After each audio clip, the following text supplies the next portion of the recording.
everyone.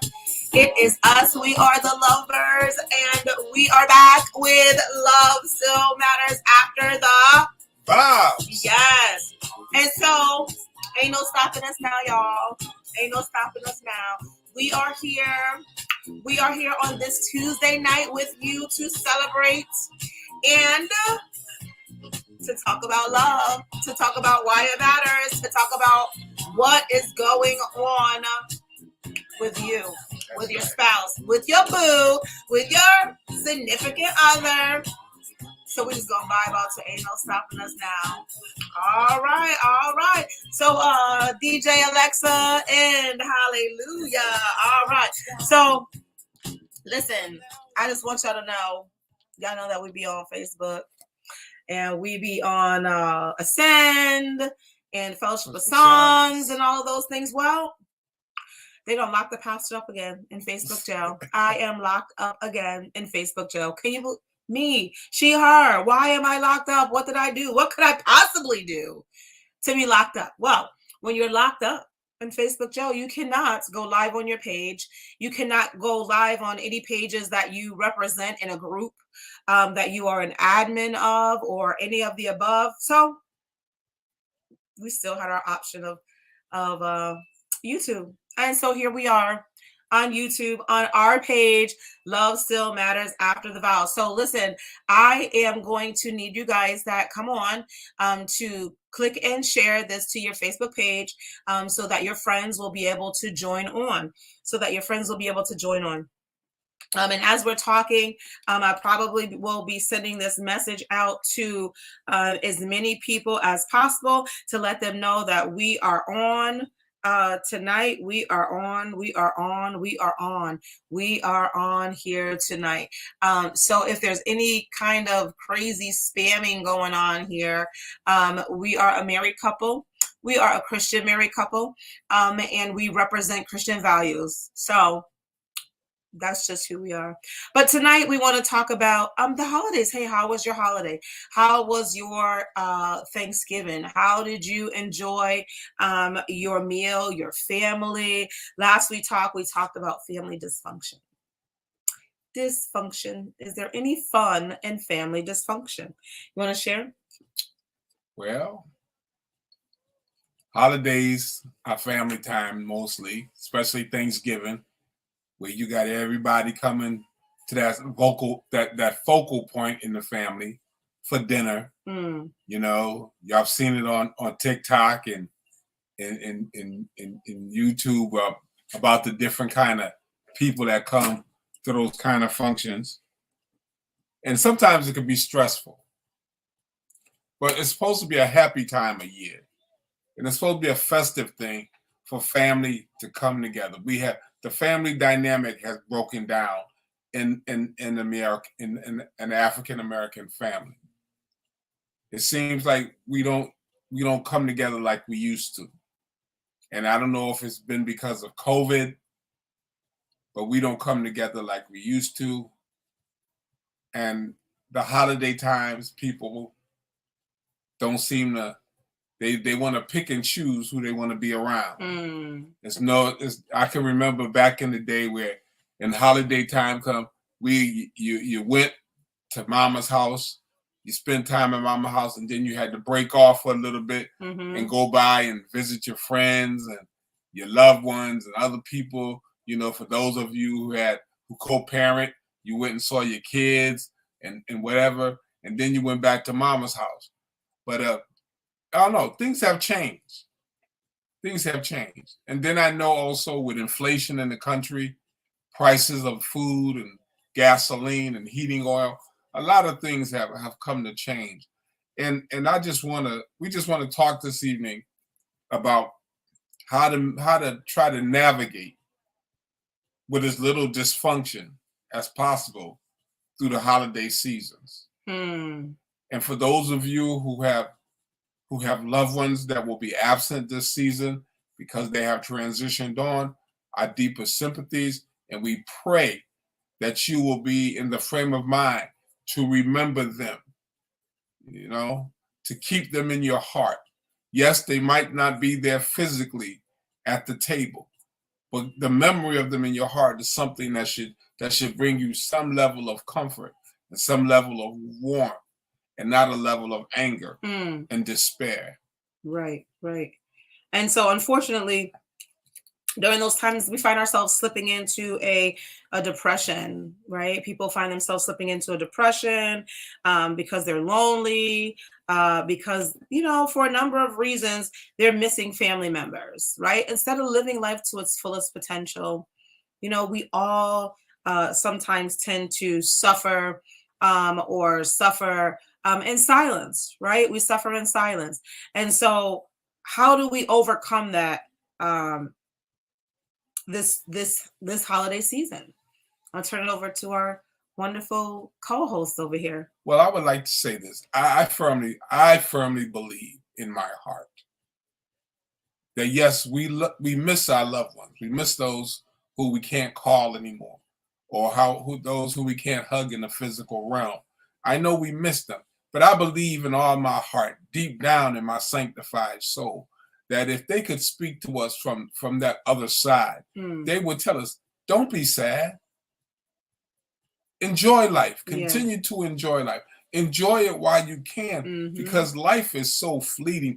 It's, yes, the Bible says weeping may endure for a night, but joy is going to come in the morning. Yes, you're going to cry for a little while. You're going to feel sad for a while, but you can't carry this hurt for the rest of your days. You have to look up and live. I heard the scripture where I believe he asked, can these bones live? Can the thing that is gone live again? Yes, God left good memories. God left those memories in our hearts and in our minds, and those are the things we should hold on to. Those are the things we should hold on to. I miss my mother. I miss my brother. I miss my sister. And my wife and I miss my father-in-law. Because my father-in-law was not just my father-in-law. He was like a dad to me. Yeah. He showed me a lot of things, and we talked about a lot of things, man to man. And I miss his company. I miss his laugh. I miss his sarcastic wit. And I miss most of all the holidays, that when he was with us, how he made that a fun time for everybody in the family. Yeah, very fun. He made it fun for everybody. Whether you were a guest or actual family member, he made it fun. And so those are the things that I hold on to. And I know, speaking for my wife, sometimes during the holidays, she does get a little melancholy. She does feel somewhat hurt because that loved one's not here. But then the word tells us, lift up ye heads, O ye people. Lift up your head, hold up your head. Thank God for the time he loaned them to us. Right. And continue to keep their memory alive by being happy and enjoying the life that you have left. I often talk about that. I always say, keep the legacy alive, right? That's keep the legacy alive. Like, do something in honor of them on the holidays, right? Do something in honor of them on the holidays. Because listen, if we can't help ourselves if we are depressed, right? We can't help ourselves if we are depressed, we're isolated, we're crying in our bed. We are losing time. We are losing time. Listen, you're talking to somebody who did that for months. Listen, for months. Holidays were the worst for me, especially Thanksgiving. They were the worst for me because, listen, I would miss my dad so much. But guess what? In my doing that, I am neglecting the rest of my family. Right? I'm neglecting the rest of my family. I'm wasting time. I'm because time waits for no man. That's true. Right? Time waits for no man. And so while we're doing that, we're missing out on family fun, family values, family love, family entertainment, right? So these are the things that we talk about, during the holidays. And one thing, that we are going to talk about, I've been actually talking to some couples who have gone through some things. Listen, on Thanksgiving, my husband was sick. He was so sick on Thanksgiving that he had to go to the emergency room. He was so sick, he had the flu. Now, listen, the flu this season is no joke. His doctor told him, had you not gotten the flu shot, it would have been more severe for you, right? So listen, again, I give this disclaimer that I am not saying or telling anyone what they need to do with their body, right? You make the discretion as to the things that you want to take, the flu shot, the shingle shot, the COVID booster, all of those things. Those are choices only you can make. Right. I am just suggesting and telling you what his doctor has said to him. And literally he slept the whole Thanksgiving, right? And so I'm a type of person who I take pictures, I take videos, I want to look back on these things. And so I was, going over some stuff that happened on Thanksgiving. I was like, hey, do you remember this? Do you remember that? And he remembered none of it. He remembered none of it. Right. And so that brought me to, why do we allow time to vanish, escape, pass us by? Right. Great. Now, I was going to say, as someone who's had some life experiences concerning time, I spent time in the military where I spent a lot of time away from my family, because in the military, I was in the Navy. Most of the time we were at sea during holidays. And I'm talking about not a couple of weeks. I'm talking 3, 4, 5 months at a time away from family. I've been away when family members had passed away and I couldn't get back home because my military duty came first. And so you miss a lot of things. Time goes on. Kids grow up. They don't stop growing simply because you don't have the time. We miss a lot of things. My point is this: it's the little things in life that are important. Yes, I understand we got to make that money. We got to secure that bag. We got to pay bills. I understand all that, but that will always be there. Bills, headaches, and worry going to always be there, but time is not going to always be there. That's why they say you got to take time to smell the roses. A lot of us didn't even got time to look at a rose. Right. Never mind smell it. Or give one. Yes. Right. And so we were just wanted to just share that. We just wanted to share that with all that we've been going through. In every essence, keep your loved ones legacy alive, right? So what are some things that we can do as a couple? Listen, we could talk about those precious memories. Right, we could talk about those precious memories. We can go back down memory lane. But when you're going back down memory lane, just not go back down ordinary memory lane, right? We're going back to find something that we can use to keep the memory alive. What do I do? Father's Day. My dad was like, he'd have a tie. Like he was like the tie man. He had a different tie for like every day because he was a businessman. And so he had lots of ties. He would give away his ties. He'd give away new ties too. He'd give away anything. He'd give it away, right? My mom would be mad. He gave away another tie. But that was him. He wanted to bless people. And I learned that from my father-in-law, that you give and it shall be given back to you. Good measure, pressed down. And I don't give just to get something back, but I give to give joy to other people. Because my wife used to get mad at me. I would have this gorgeous tie on, because I always, when I go to church, I always dress up, wear a suit and tie. And guys say, man, that's a bad tie, bro.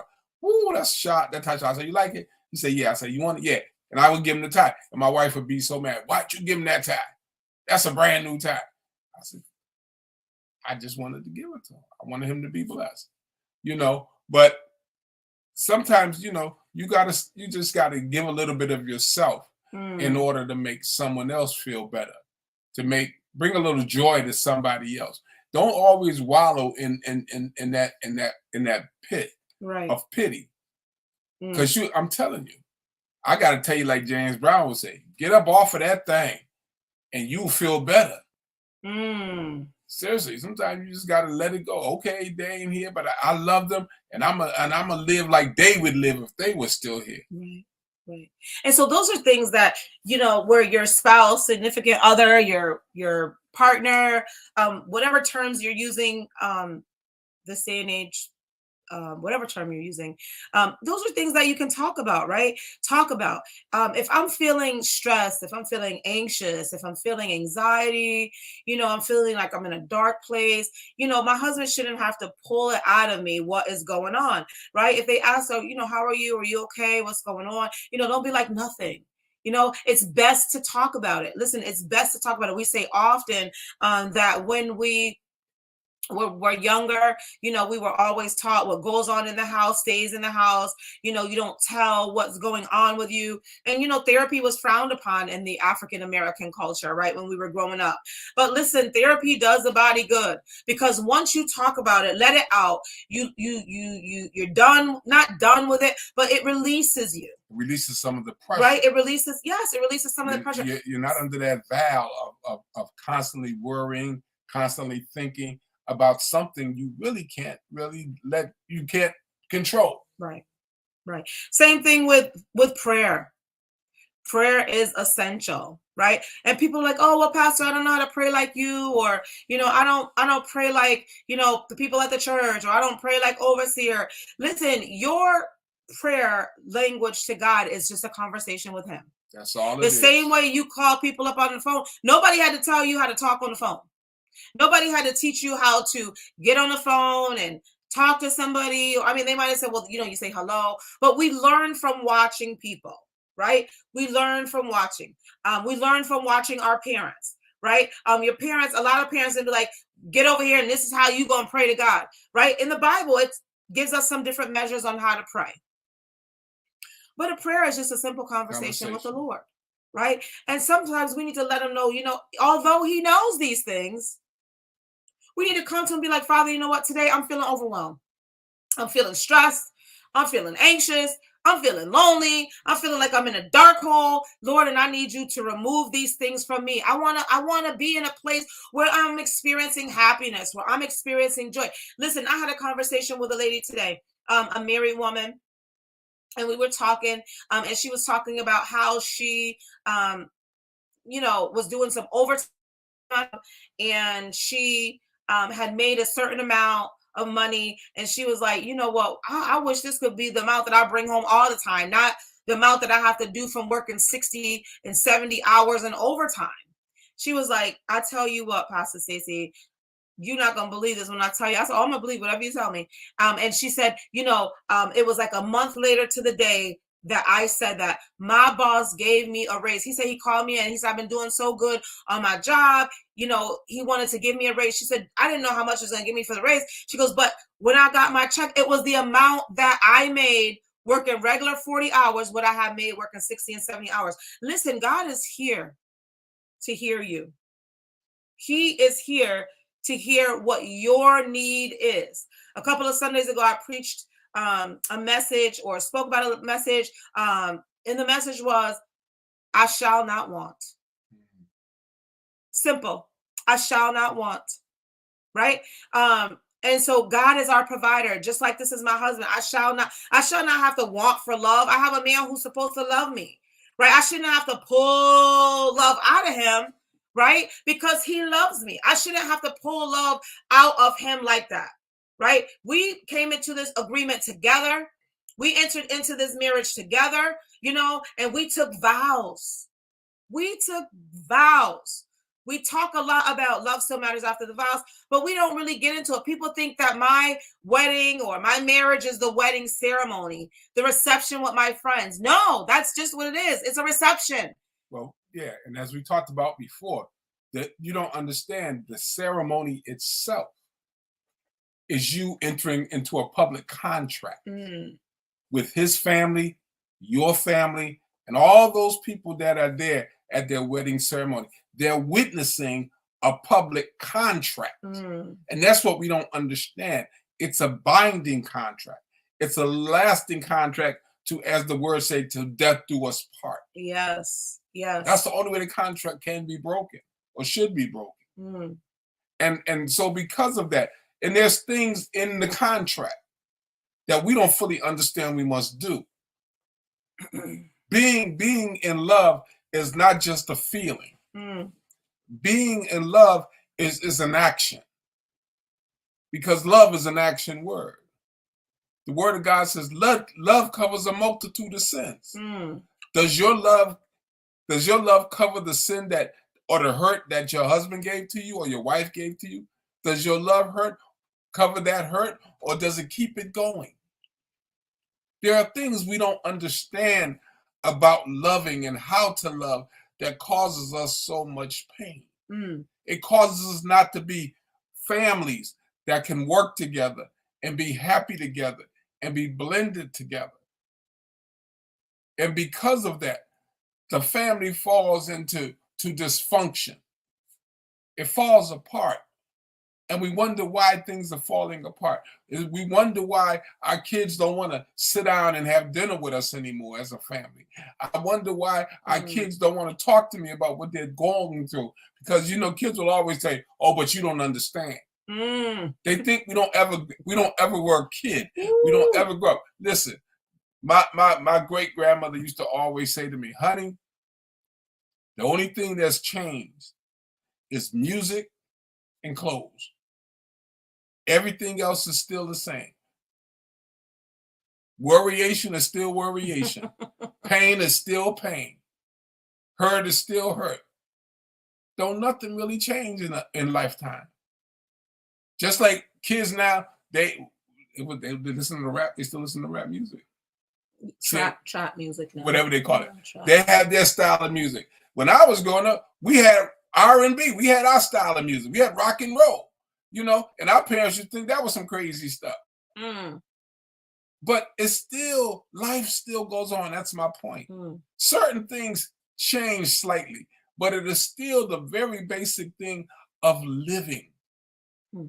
And we have to learn to not just live, but to live in love with each other. In harmony. This, as you're talking about love, the world seems like it's getting away from love, right? It's getting away from that. Like it's hard to explain. I was thinking about that, last week, and then I was thinking about it again, this week, and people have lost the values of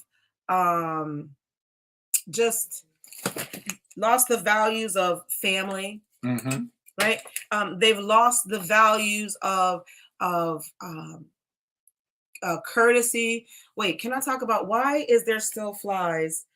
We have like this one fly because our kids left the door open, and he has been in existence for almost like 2 weeks now. Why are flies still alive? It's cold outside. There's like no purpose like for this one fly.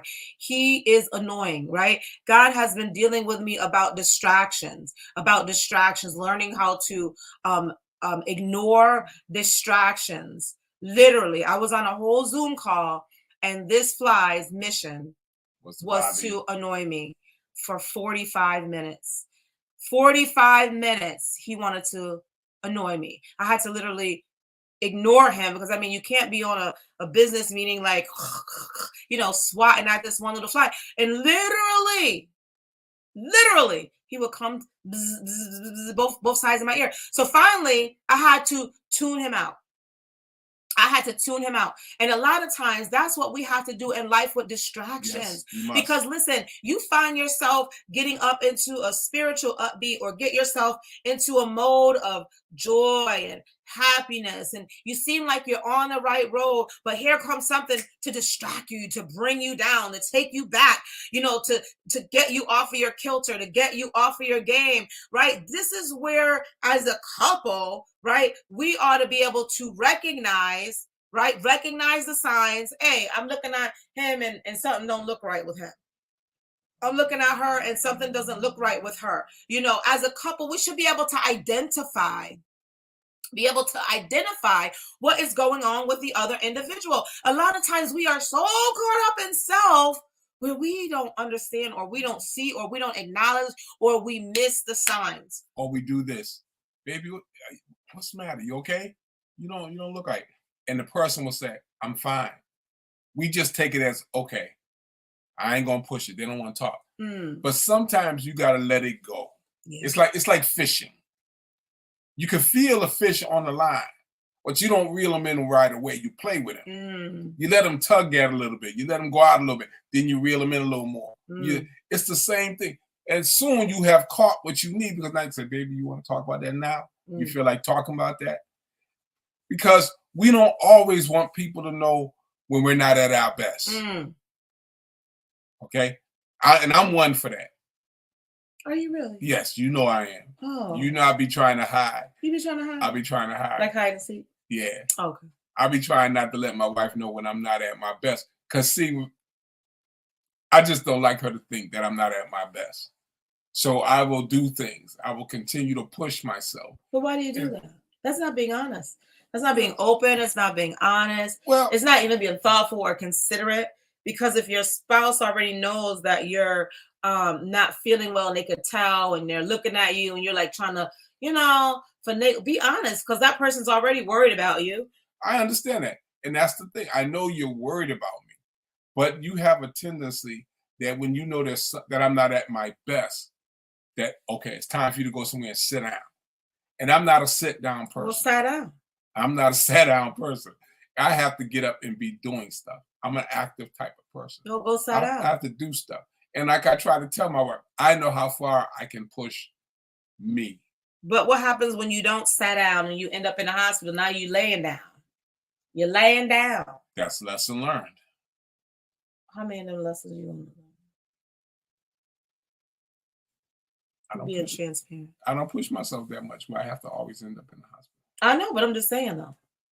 But these are the things that we're talking about it with couples. Yeah, and we're talking about being transparent and honest. Yes, I hear what you're saying. Right? I understand what you're saying, and I understand. I should tell you, and I try to tell you. I'm getting better though. You are getting better. Give me a high five. I'm getting to the point where I will tell her, I don't feel really good today. I really don't. There's something going on. And I appreciate your honesty because 9 times out of 10, I already know anyway, right? But so the reason we've had this discussion before, but the reason I'm saying that is because this is what we do to one another. He'll say to me, honey, your face looks all pale. Are you okay? I'm like, no, I'm fine. Put some lotion on here.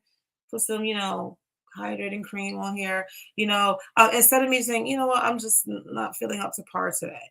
Right? Because when we are honest with it, then that's when it kicks in and we can say, hey, well, let's pray for one another. Right? Let's take a moment and stop and pray. Let me cover you. Let me intercede for you on today. Right? We do a lot of damage sometimes in relationships by just not being honest with even the small things. That's true. Right? That's true. Even the small things. We have to begin, even though we may think it may hurt the other one, but we need to be honest. Because small things turn into big things. Yes, we need to be honest. Like if we go to the doctor and the doctor's asking my husband 100 questions, I just sit there for a while and I'll listen and he'll be like, no, no, no, and after I had enough of the no's, I'm like, no, legit true. I'll be like, well, that's not true. And then he'll start really opening up and saying and telling the truth to the doctor, right? Why men do that? Why y'all do that? Here on YouTube, some of y'all might not know how to be able to leave a comment, but you can click down and you can leave a comment because I want to know why men do that. I really want to know why y'all do that. Why y'all don't want to go to the doctor. Why when you get to the doctor, you're not open and honest with the doctor and telling the truth. Listen, the doctor can't do no more than you let him, but the doctor's there to help you. Right? He done took a seat back. No, I understand. Listen, as a man, I understand. I know why. Because men have this thing that anytime you reveal stuff to a doctor will always try to find something that you don't want to hear. Okay? You're like the witch and the whiz. I don't want nobody bring me no bad news. And that's what it's like when we go to the doctor. I don't want you to bring me no bad news. Right. But he going to bring you some bad news. But you have to be open to hear what he has to say to realize you have some things to do to remedy the bad news. Remedy the bad news.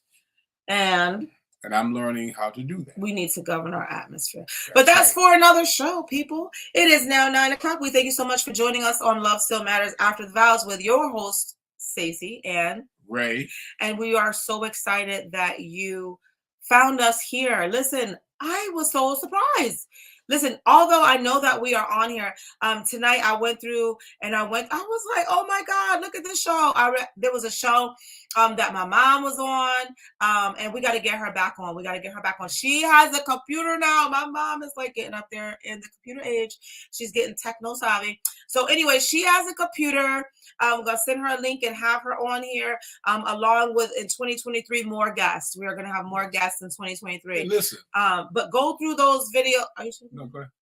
Oh, okay. I ain't talking. Sorry. No, just kidding. But go through those videos.